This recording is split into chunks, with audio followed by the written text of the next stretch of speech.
Hi, I'm Christopher, and welcome to the Cabin Boy Knits Woolcast. This episode is all about dyeing yarn with dandelions. I love dandelions. They have been around for thousands of years, and people have been eating them for centuries. The ancient Egyptians, the Greeks, China, and indigenous people of North America as well. And it's the reason they've been eating them is because they've got fantastic medicinal qualities, tons of vitamins, vitamin A, vitamin C, potassium, magnesium. And with respect to as a medicine, all of the plant was consumed. The roots were chewed. It helps with your digestive system. The milky substance that's in the stem helps with warts. And it's really been used a lot as a diuretic as well. So it's a fantastic magical plant. I pulled the whole plant just to show you. I'm not really, when I'm dyeing in the springtime, I only take the tops off, but I just wanted to show you a little bit about the dandelion. So here's the root. And so in the fall, I will harvest roots of dandelion, clean it off, and I'll actually chop it up and roast it and drink it. It's like a coffee beverage. It smells like amaretto, and so it's quite nice. But that's not what we're here to talk about. I'll continue that one in the fall. But the other reason I'm mentioning it is because the root is also used to dye as a dye wool. You'll get a different color if you just use the root as opposed to the flower.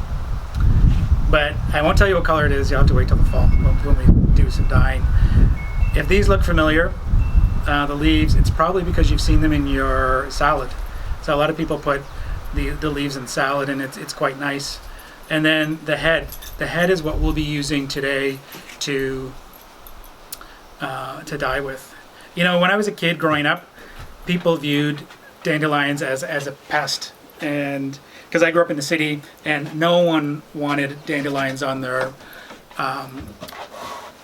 front lawn, because it was unsightly, and then there was peer pressure from your neighbors as well, because they didn't want you to have dandelions on their lawn because they were worried that they would have dandelions on their lawn. And actually, dandelions don't require pollination to multiply. They're asexual, and so they're able to do that themselves.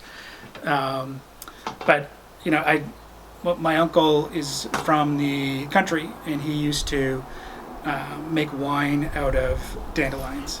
And so it was through his lens that I started to look at it a different way. I realized that it wasn't a pest, doesn't need to be considered a pest, and you can do things with dandelions. So I've grown to love them, and they're fantastic to dye with as well. So that's what we're going to do today.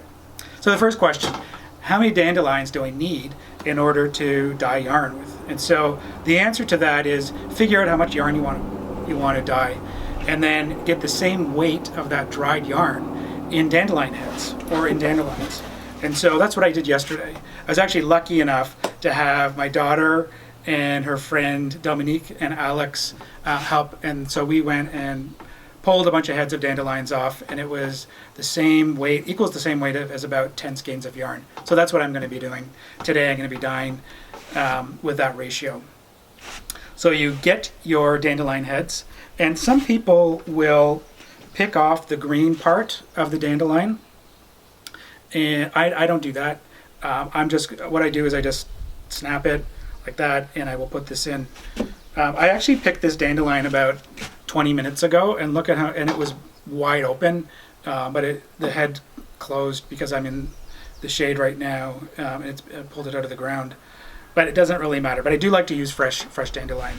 So I don't take the green part off. I use the entire head because I find that the color that comes out on the yarn is really interesting. It's between a yellow and a green. It depends on how the sun is hitting it, and which is fantastic. And you'll notice that a lot with natural dyes.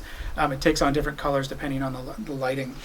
So fill up the pot, and again, I've got about it's probably a quarter of the pot is dandelions. So I put that in and add water, bring it to a boil, and then I'll turn it down and let it simmer for about an hour.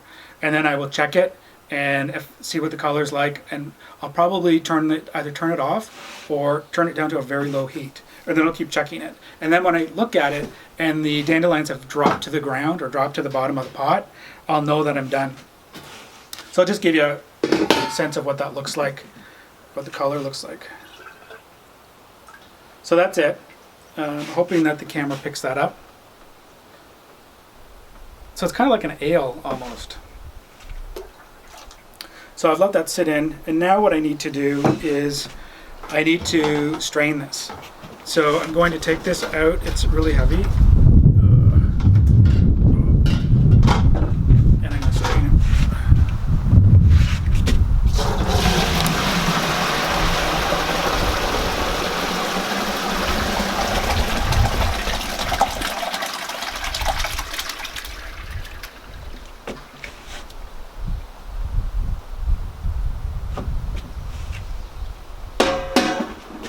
Okay, that's it. That's what it looks like.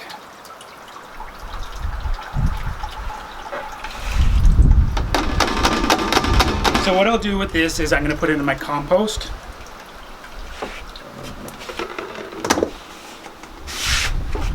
And I will put my dye bath back in my pot.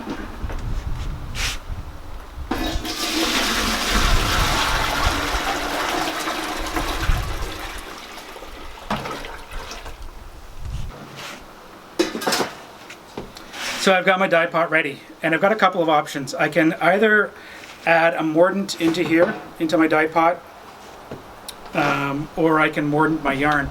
And remember, if I were to take this yarn out, so if I were to take my yarn, my wet yarn, and put it in my dye pot, I would look at it, and I'd think it's got a great color to it. But when I wash it, it will all come out.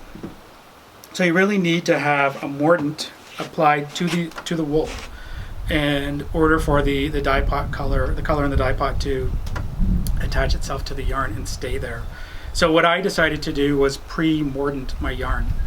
And so what that means is you take your yarn that has been washed. Remember to wash it in pH neutral soap and to rinse it thoroughly.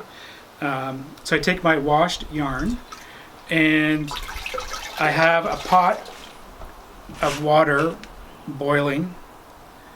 I take my alum. My alum I purchased in a grocery store, and you use 10% of the weight of your dried fiber. So it's simple. If you were to dye 10 skeins of yarn, just take one of the skeins of yarn, look at the label, and see how much it weighs. That's how much alum you'd be using. So you put that into your hot water, mix it up, and then I reduce the temperature a little bit because I don't want it boiling. I take my yarn, my wet yarn, which has just been washed and rinsed, and is in a liquid that is very close in temperature to the pot that has the alum in it.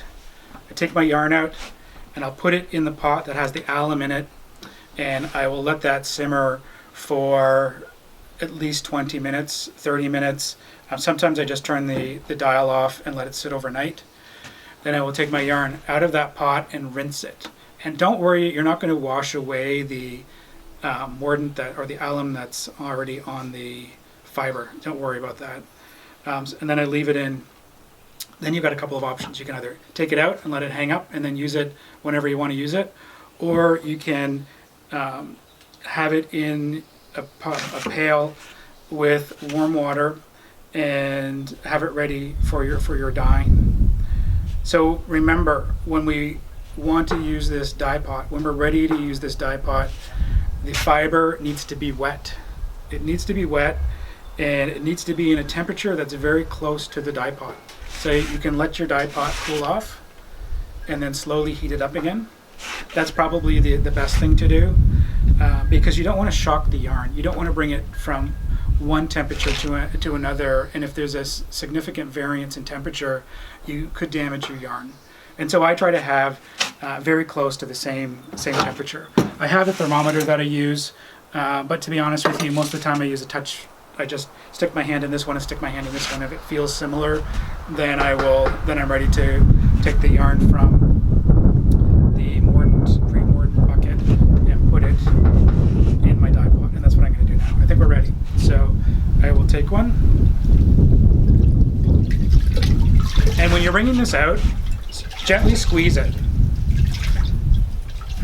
You don't want to twist it because you could damage the fiber. You just lightly squeeze it, and that's what you're doing, is you're squeezing out the excess water. So we're going to put that in. Put another one in.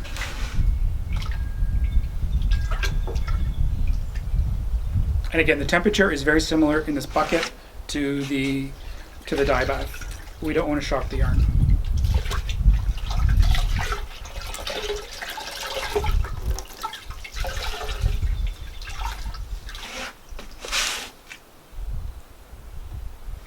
It's taking quite quickly. Like when I look at that, I've just put it in, so it attaches itself quite quickly. I leave that in for 20 minutes usually, and then I'll check on it after 20 minutes just to see what it looks like. So that's what we'll do. I will come back in 20 minutes and we'll see what the yarn looks like. Okay, I'm back. It's been about 35 minutes, and I want to check on the pot, look at the yarn, and see what it's doing color-wise. So I'll put on my gloves because it's around 50 degrees Celsius in here.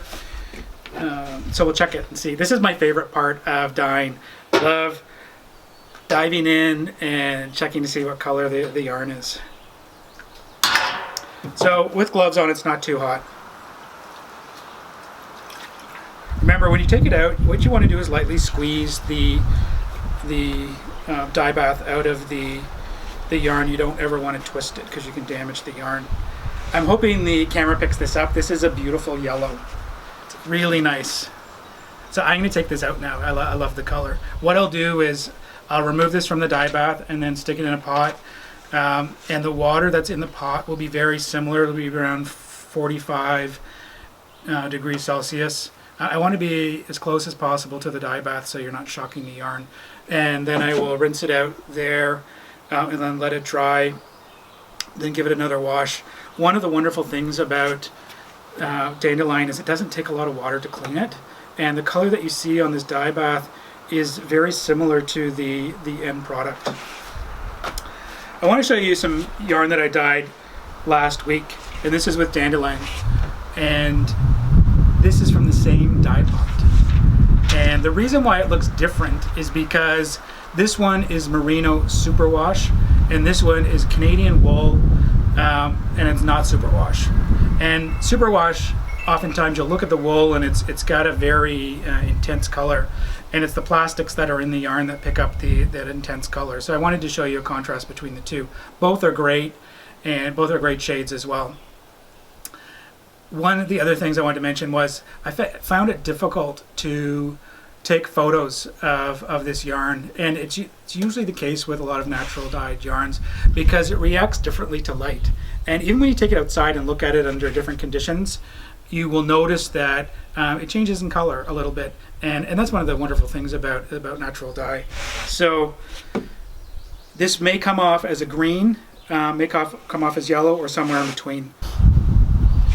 If you're not a huge lover of yellow, I would still encourage you to dye with dandelions or any other botanical that has a yellow, because when you can always use it and you can always over dye with some other color.